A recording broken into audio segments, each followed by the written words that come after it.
मामा आपको क्या हो गया? आपको क्या हो गया?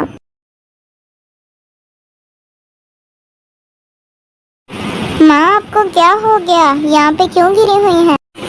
मेरे प्यारे बच्चे, मुझे लगता है मैं मरने वाली हूँ। अपना ख्याल रखना। मामा ऐसे ना कहो, ऐसे ना कहो। मेरी बात ध्यान से सुनो।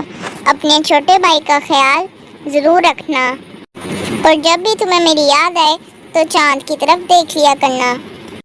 और ये कहकर सफ़ेद चिड़िया वहाँ पर मर जाती है।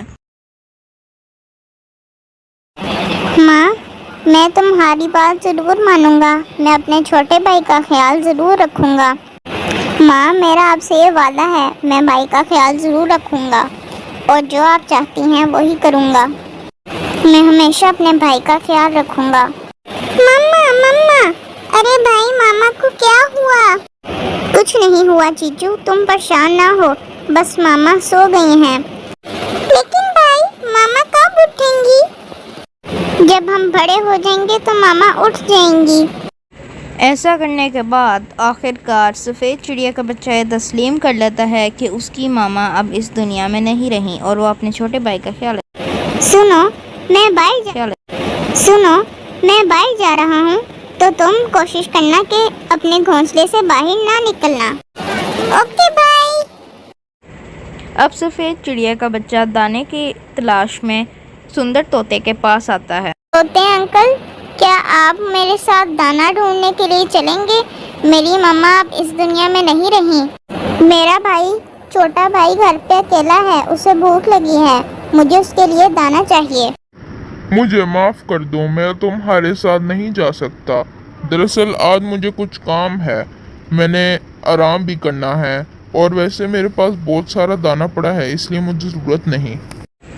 अब सफ़ेद चिड़िया का बच्चा जंगल में अकेले बैठा होता माँ, तुम सही कहती थी, ये जंगल बहुत जालिम है।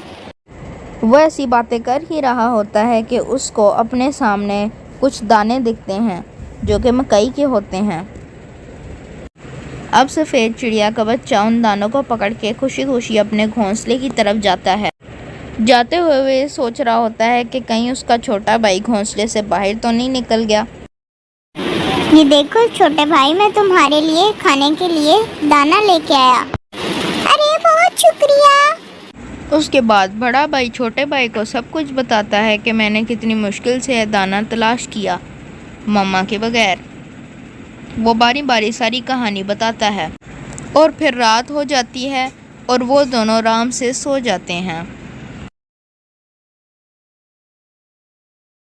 ऐसे करते करते बहुत सारे दिन गुजर जाते हैं और छोटा भाई अब बड़ा हो जाता है। छोटा भाई रोज़ उल्लुओं से मिलके आता था। चिन्नू, तुम्हें पता है ना मामा ने क्या कहा था कि उल्लुओं से दोस्ती नहीं करनी और उनसे मिलके भी नहीं आना। अरे भाई, अब इतनी भी पाबंदियां ना लगाओ, तुम मेरे बड़े भाई हो। अब ये तो नहीं कि मैं हर दफ़ा तुमसे पूछ के जाऊँ जान मुझे जाना हो। तुम खुद को मेरी जगह पर रख के सोचो, अगर उल्लू तुम्हारे दोस्त हों तो क्या तुम अपने दोस्तों से मिलने क्या नहीं जाओगे? तुम्हें याद है ना मामा क्या कहती थी कि उल्लुओं से दोस्ती नहीं करनी और जितना हो सके उनसे दूर रहने की कोशिश करें।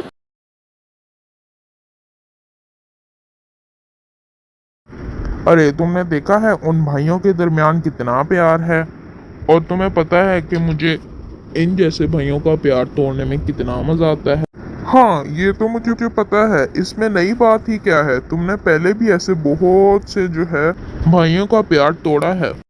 अरे तुम्हें पता है, छिंकू कह रहा था कि उसका भाई उसे हमारे पास आने से रोकता है। क्यों ना उन दोनों भाइयों के दरमियान लड़ाई पड़वाने की कोशिश की जाए। कोशिश ही क्या, पड़वा ही देते हैं। अरे वाह, देखो तो सही, हमारा भाई आया। अरे बताओ ना, क्या हाल है, क्यों इतने उदास हो, क्या हुआ है? भाई ने आज मुझे तुम लोगों के पास आने से फिर से मना किया, मुझे बहुत बुरा लगा।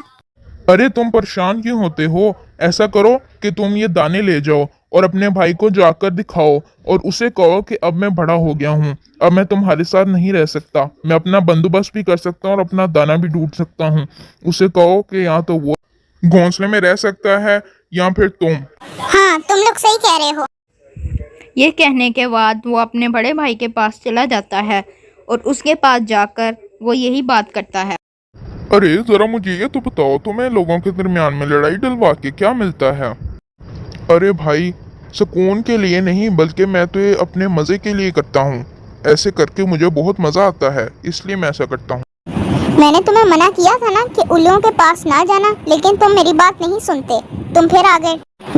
भाई अब मैं छोटा नहीं रहा, ये देखें मैं अपने लिए मकई के दाने लेके आया हूँ। अब मैं अपना दाना खुद से तलाश कर सकता हूँ। अब हम एक घोंसले में नहीं रह सकते। अब यही होगा, या तो मैं इस घोंसले में रहूँगा या तुम। अब ये होगा कि छोटे का ज़्यादा हक है, तो इसलिए मैं इस घोंसले में रहूँगा। तुम अपना घोंसला तलाश कर लो। अरे देखो तो सही, जिस बात का डर था वही हुआ। उन उल्लुओं ने आखिरकार तुम्हें भड़का ही दिया और वो अपने मकसद में कामयाब हो गए। और अब तुम आके मुझसे लड़े हो। वो सही कहते थे, तुम मेरे नहीं हो। उन उल्लुओं ने तो मेरी आंखें खोल दी। अब तुम सब कुछ छोड़ो और मेरे घोंसले से निकल जाओ, क्योंकि मैं अब और तुम्हें यहाँ पर बर्दाश्त नहीं कर सकता। माँ बिल्कुल सही कहती थी इन उल्लुओं के बारे में, वाकई में इनसे दूर रहना चाहिए। और आखिरकार बड़ा भाई वहाँ से उदास होके चला जाता है। माँ आपने कहा था ना कि जिस दिन मेरी याद आए उस दिन चांद की तरफ देख लेना। आज मैं बहुत उदास हूँ, मैं अंदर से टूट चुका हूँ। जिस भाई को पालने में मैंने इतनी कोशिश की, उसने आज मेरे साथ ये किया, मुझे घोंसले से निकाल। माँ आप सही कहती थी, ये जंगल बहुत ज़्यादा जालिम है। और ऐसी बातें करने के बाद वो बहुत ज़्यादा रोता है और अपने भाई पर बहुत गुस्सा भी आता है। जैसा आपने कहा था वैसा मैंने कर लिया, अब मुझे दाना दे दें। आप सही कहते थे। घोंसले की बात सुन के तो वो चुप ही कर गया और वहाँ से चला गया। अरे भाई, कौन सा दाना? चलो भागो यहाँ से। क्या करते हो यहाँ पे? जाओ अपना दाना खुद ही तलाश करो, रोज यहाँ पे आ जाते हो। क्या मतलब, यानी आप लोगों ने मुझे मेरे भाई के साथ ही लड़वा दिया? क्या आपको किसी ऐसे मासूम के साथ ऐसा करके बहुत मजा आता है? ओ भाई, क्या हमारे पास ही आके हमें बातें सुना रहे हो? चलो यहाँ से जाओ, हमारा मकसद पूरा हो गया। अब ऐसी बातें सुनने के बाद वो काफ़ी उदास हो जाता है और वहाँ से चला जाता है अपने भाई को ढूंढने। अब वो वहाँ से उदास होकर अपने भाई को ढूंढने जंगल की तरफ जाता है और जंगल में जाते जाते वो बहुत ज़्यादा दूर चला जाता है और गुम हो जाता है। और यहीं पे ये कहानी ख़त्म हो जाती है और उसको सबक भी मिल जाता है कि उसने अपने भाई के साथ अच्छा नहीं किया। इस कहानी से हमें ये सबक मिलता है कि अपने हमेशा अपने ही होते हैं और गैरों की बातों में आके अपनों के साथ बुरा